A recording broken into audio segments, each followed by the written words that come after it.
Wow, la verdad es que es un ejemplo maravilloso y súper inspirador. Cuanto más me cuentas, más me emociona el proyecto. Eh, una cosa que te quiero preguntar y es sobre, en base a toda esta experiencia, ¿no? La metodología que se ha ido generando, ¿no? Que ustedes han ido generando con la práctica misma, ¿no? Yo veo que ha sido siempre con este afán de acercar el pensamiento artístico, ¿no? A una forma más crítica de acercarse a los territorios o de pensar los territorios. Y, y entonces me gustaría, un poco pensando en esa idea que has dado tú de los elementos de significado, veo que en la forma misma en la que expresas, ¿no? O hablas de los proyectos, estás dando ya como claves sobre esa metodología. Entonces, tengo especial interés por saber eh, dos cosas. Primero, ¿por qué tú hablas de ejercicios en vez de proyectos? Y segundo es algo que he visto y que tú en alguna ocasión también me lo mencionaste, que muchos de los proyectos que ustedes realizan, o sea, muchas de las conversaciones comienzan siempre con las mismas preguntas. Me gustaría si puedes un poquito comentarme sobre esos dos aspectos de la metodología que has usado y que sigues todavía desarrollando con el laboratorio de Casa Río. Bien, sí, en realidad esta cuestión de resistencia a la idea de pensar el trabajo que uno hace como proyectos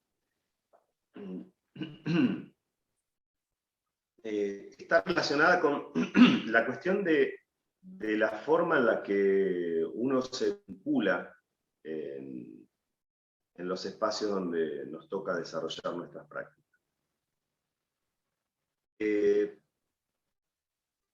Nosotros avanzamos vinculándonos con grupos comunitarios a partir de, digamos, de una vinculación de la dialogicidad, de lo dialógico, ¿no? De la comunicación, de las estrategias comunicativas, si se quiere, cómo llevar adelante una confidencia, como decía hoy, en donde haya una confianza mutua, donde se desarrolle una confianza mutua. Nosotros hablamos de ejercicio, yo particularmente me interesa pensarlo como ejercicio, más de hablarlo, más de generar una cuestión de, bueno, de una idea. Hablamos de ejercicios porque cuando pienso en un proyecto, yo tengo que pensar un final determinado para un comisionista, para alguien que me ha dado un encargo, ¿no? Que eso es muy típico de los proyectos artísticos, ¿no? Que uno responde un encargo y que por lo tanto tiene que asegurar un resultado determinado. Yo voy a ir a la comunidad de Isla Paulino y voy a generar, voy a colocar 32 paneles solares y al final ya sé lo que voy a hacer. Entonces yo voy a hablar con la gente de la Isla Paulino y voy a hacer como un acting de que esa gente va a tener que diseñar en un mapa y que va a tener que, le voy a hacer entrevistas y luego tal cosa, pero yo ya sé que tengo que poner 40 paneles solares y que yo ya tengo el presupuesto asegurado para comprar 40 paneles solares. Entonces, en este diálogo y en esta confianza y en esta creación de comunidades experimentales, como decíamos antes, aparece como un poco se ensucia un poco la relación, porque estoy haciendo un como qué. Estoy haciendo un proyecto participativo que en realidad de participativo tiene solamente una parte de ese encantamiento que es hacer la entrevista, sacar las fotos, rescatar algo. Pero yo sé que al final el comisionista me pidió que yo tuviera colocado los 40 paneles solares, nada más. Entonces estoy haciendo como un uso un poco maniqueísta de la situación y de la población y de la gente con la que yo trabajo. Por eso nos interesa siempre hablar más que todo de iniciativas de largo plazo, que es como las que uno viene desarrollando ya hace tanto tiempo en el área de la Cuenca del Plata, y ejercicios abiertos, que en realidad muy bien no sabemos a dónde van a ir, qué va a producirse, y si es que se va a producir algo. Porque tal vez no se produce más que comer una cosa juntos, o estar, o esperar que el día de mañana algo acontezca.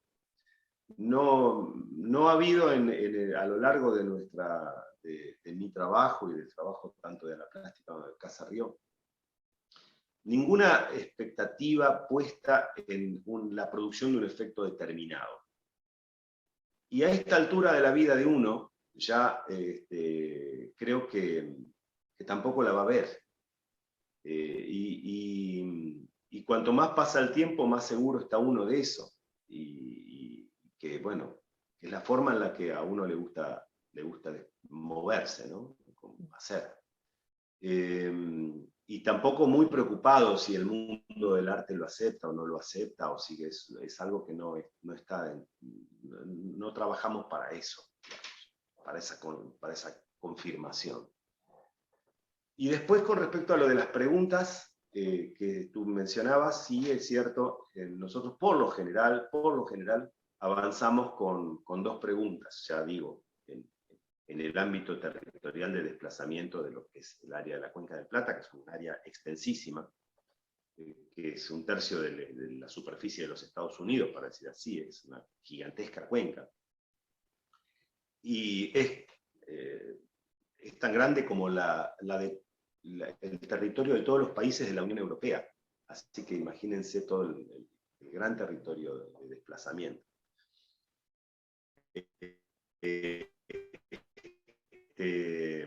Avanzamos, sí, en esta situación que yo les comentaba, donde el extractivismo se ha posado de una manera terrible en nuestra región.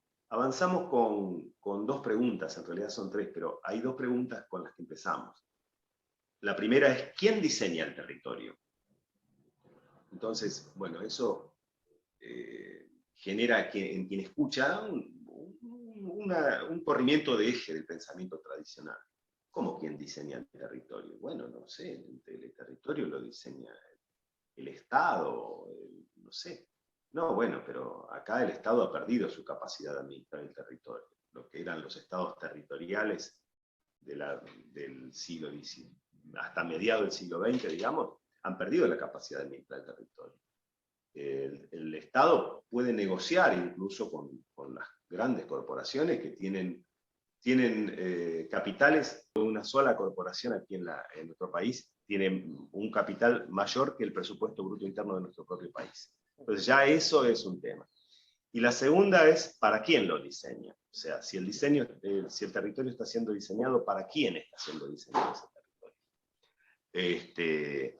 Y ya después avanzando en estas charlas y en estas conversaciones, la pregunta es cómo llevar adelante un diseño participativo del territorio. Que de eso es lo que se trata, ¿no? Cómo empezar a fortalecer esa mirada desde la autoorganización y la interdependencia para recuperar los espacios de soberanía necesarios como para discutir una nueva forma de vinculación del habitante del territorio, en el territorio, y cómo se negocia. De la misma manera que hay una presión ingente cada vez mayor del poder corporativo sobre el territorio, avanzar sobre esta cuestión de la bioculturalidad y el fortalecimiento de las redes de diálogo y las redes de acción política y territorial. Sí, y estaba pensando que ahora que explicas eso y que efectivamente hay una activación, o sea, que se puede ver que se ha ido generando toda una serie de ejercicios, que de hecho, bueno, tú ahora ya están con territorios de colaboración y muchas iniciativas que están vinculando muchísimas organizaciones y agentes que están todos trabajando sobre estos temas para generar esta soberanía, digamos, estos espacios de soberanía. Me preguntaba un poquito con respecto a la relación que tiene este tipo de iniciativas con el mundo del arte, porque son iniciativas que mantienen las 2 ontologías, digamos, ¿no? Que se mantienen como proyecto artístico o ejercicio artístico y pues en este caso pues campañas ¿no? de despertar crítico, digamos, para retomar la soberanía sobre los territorios. En ese caso, tú tienes la experiencia de que estas iniciativas se han mostrado muchísimo, han participado en muchas exposiciones y han estado en museos, instituciones artísticas, y entonces mi pregunta era, por una parte, ¿por qué crees que es importante seguir dándole visibilidad a estas a estas acciones y a este tipo incluso como de activismo, ¿no? Dentro de la institución artística, y por otro lado, ¿cómo se puede presentar o representar este tipo de procesos sin de alguna forma neutralizar su naturaleza o destruir su naturaleza al objetivizarlos, al meterlos dentro de la institución artística? Bueno, es interesante lo que mencionas, porque en realidad la institución artística para nosotros, ya sea el museo o la galería, es un paso más, no es el lugar de arribo, ¿no? No es el puerto final. Es un paso y esta producción que nosotros tenemos, que puede llegar a un museo como ha llegado, a una galería, o en fin. También, de la misma manera que llega a esos lugares, también llega a los centros comunitarios o llega a los espacios donde estamos articulando. O sea, no hay digamos, un deseo de generar una propuesta que termine en el museo, termine en el espacio galerístico. Es una herramienta, es un paso más para darle difusión, si se quiere, a la cuestión sobre la cual estamos enfocando, y es un lugar muy importante.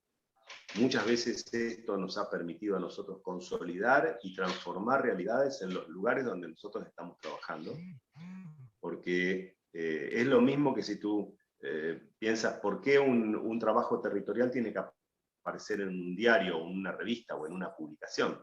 Bueno, son las formas que a nosotros nos permiten hacer palanca como para poder transformar las situaciones sobre las cuales estamos decidiendo.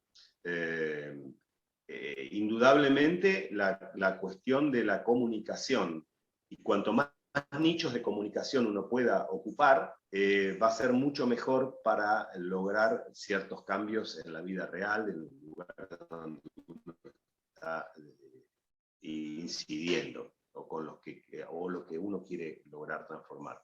De hecho, que esto ha sido así siempre. A nosotros nos ha permitido el hecho de participar en ciertas exhibiciones, en ciertos lugares. Ahora mismo estamos en una muestra muy interesante en el Centro Cultural Kirchner, que es quizá el centro cultural más grande de aquí de la Argentina, en Buenos Aires, que se llama Simbiología. Y en esta muestra Simbiología, que participan artistas que han trabajado en la cuestión del ambiente o de la naturaleza históricamente en la Argentina, estamos ahí participando con el fortalecimiento de una lucha que estamos dando, que es la aprobación de la ley de presupuestos mínimos para la protección de humedales en la Argentina.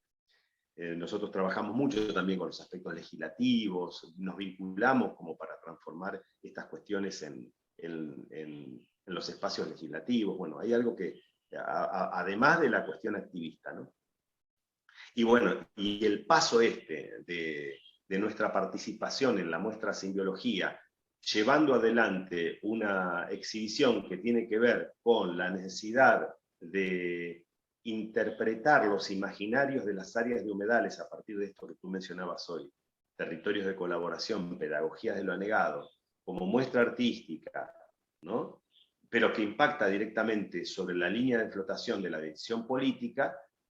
En ese lugar, en ese centro cultural que está a menos de 50 metros de la Casa de Gobierno y que lo visitan miles y miles de personas, nos parece muy importante para consolidar el trabajo que estamos haciendo en el territorio y la búsqueda que estamos tratando de dilucidar y el punto al que queremos llegar, ¿no? Bueno, en realidad me encanta que lo hayas mencionado porque yo te quería preguntar eso un poquito también sobre la ley, sobre cómo se vinculaba desde tu perspectiva el ejercicio de Isla Paulino con el momento actual, ¿no? Con este momento de reclamar esta ley de protección de los humedales, porque ya has mencionado que sí que tuvo una repercusión el ejercicio en sí mismo, incluso para pedir la protección, ¿no? Del espacio natural, de la Isla Paulino. Entonces, voy a pasar ya a mi última pregunta, que es un poquito pensar o si quieres compartir pues cuál es tu deseo para el futuro, y una pregunta con respecto a si piensas que, precisamente incluso esta exposición es quizá un ejemplo, si piensas que de alguna forma la pandemia y el inminente cambio climático, o sea, que ya es visible, que ya es innegable, digamos, si eso de alguna forma ha cambiado nuestra percepción a nivel general sobre los espacios naturales, la necesidad de protegerlos, los usos de los territorios, y también con respecto a las propias prácticas artísticas vinculadas a lo ecológico, a lo ambiental, si piensas que ha cambiado la percepción que tenemos hacia ellas, si tú notas algún cambio ya en este punto, después de 2 años de lidiar con la pandemia. Bueno, en principio la mirada hacia el futuro, estamos en un momento bisagra, un momento clave, donde se necesitan nuevas formas de asunción de vinculación con lo real, ¿no? Con el mundo real. Y eso creo que está sucediendo, que se está dando, que ha habido un salto importante en esa cuestión, en las consideraciones, bueno, hablando del mundo del arte, en las teorías, en las aproximaciones teóricas, en las aproximaciones filosóficas. Hay indudablemente un salto que no estaba y que no se veía cuando nosotros empezamos, allá en los tempranos 90s. Esto es algo importante. Lo que pasa es que la situación es cada vez más crítica y cada vez más urgente. Y eso es innegable, no se puede. Y también los poderes concentrados que hacen una fuerza terrible como para que nada cambie. Lo estamos viendo ahora en la Convención de Cambio Climático, que se llevó adelante en Glasgow, ¿no? La imposibilidad, digamos, de torcer el rumbo de parte de gobiernos, de parte de y la falta de voluntad de parte del poder corporativo, ¿no? Entonces ahí estamos en un momento bisagra, es un momento histórico, donde el 90% de la población está imaginando otra forma de habitar el planeta y donde el 10% restante está manteniendo un rumbo que es verdaderamente un rumbo suicida, es un rumbo antivalores, y ahí se va a producir un quiebre grande. Lo que pasa que también el poder corporativo es dueño del poder militar, el poder militar es dueño del poder tecnológico y el poder tecnológico es dueño de la mente de la gente. Entonces, ahí hay una cosa muy, muy, muy difícil de torcer, ¿no? Porque no hay posibilidad. Yo el otro día mencionaba en la reunión, si hoy existiera en mi país, por ejemplo, un poder revolucionario como fue el poder emancipatorio, que avanzara sobre el poder corporativo y generara una discusión para poder emanciparse de ese poder corporativo, como fueron las campañas de los emancipadores de América, indudablemente esos emancipadores serían considerados terroristas, ¿no?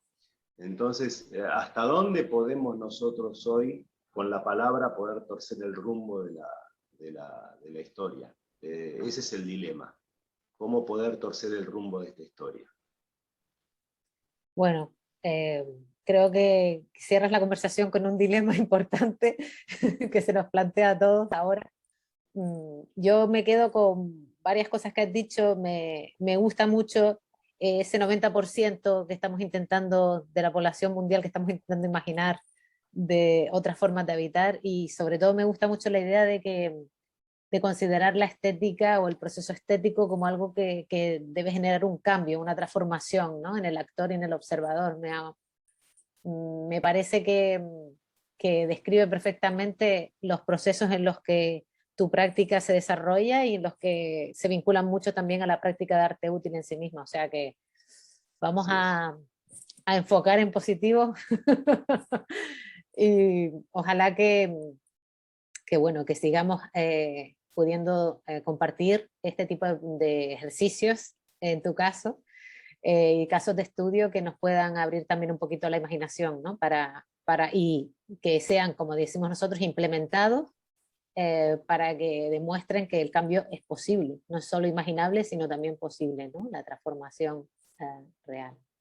Nada, te quiero agradecer muchísimo, muchísimo tu generosidad y tu paciencia en estos entretiempos que hemos tenido para tener esta entrevista a lo largo de la pandemia. Y nada, seguiremos atentísimos a la evolución de las iniciativas de Casa Río Lab. Y una pregunta, ¿se puede conseguir el libro La Tierra no resistirá fuera de Argentina o todavía no? Todavía no sabemos cómo enviarlo, pero yo en abril estaré por Barcelona y voy a llevar una serie de ejemplares y seguramente de allí haré una distribución para distintos lugares en Europa. Fantástico, porque creo que Sí. también es una publicación necesaria. Pues Sí, nada, está bueno. muchísimas gracias, Alejandro. Gracias, Gema, gracias al Archivo de Arte Útil por esta oportunidad.